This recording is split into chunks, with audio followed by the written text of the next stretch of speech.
दिनांक 17 एप्रिल रोजी दुपारी 4:30 वाजण्याच्या सुमारास अलिबागमध्ये भीषण अपघाताची घटना घडली आहे। याबाबत मिळालेल्या प्राथमिक माहितीनुसार अलिबाग रेवस मार्गावरील माने फाटा येथे हा अपघात झाला असून यामध्ये इनोवा कारनं दुचाकीवरील नवेगर बेली येथील एका दाम्पत्याला अक्षरशः उडवलं। त्यानंतर त्यांना 20 फुटापर्यंत कारसोबत फरफटत नेलं। या दुर्घटनेत पती पत्नीचा जागीच मृत्यू झालाय।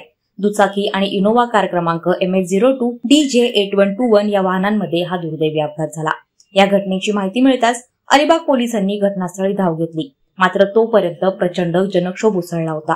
स्थानिक नागरिकांनी घटनास्थळी जमा होत एकच राडा केला। आरोपी कार चालकाला गाडी बाहेर काढा, त्याला आमच्या हाती द्या अशी आग्रही मागणी स्थानिक नागरिक करत होते।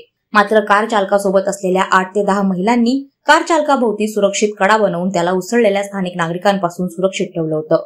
पोलिसांना देखील न आवरणाऱ्या या जमावानं कार चालक गाडीतून बाहेर येत नसल्याच्या रागातून थेट गाडीचं नुकसान केलं। गाडीच्या सर्व काचा फोडून टाकल्या।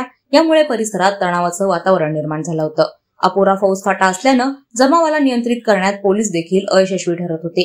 मात्र गाडीत महिलांच्या अभेद्य कड्यात असलेला कार चालक जमावापासून सुरक्षित राहिलेला पाहायला मिळाला। या संपूर्ण घटनाक्रमात निष्पाप पती पत्नीनं आपला जीव गमावल्यानं हळहळ व्यक्त होते। या घटनेचा पुढील तपास अलिबाग पोलीस करतायत।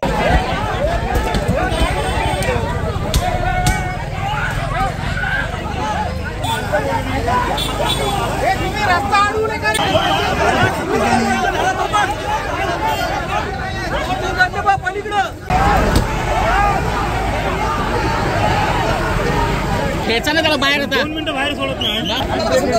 गाडी जागेवर थांबवलं पाहिजे, त्याने ऍक्सिडेंट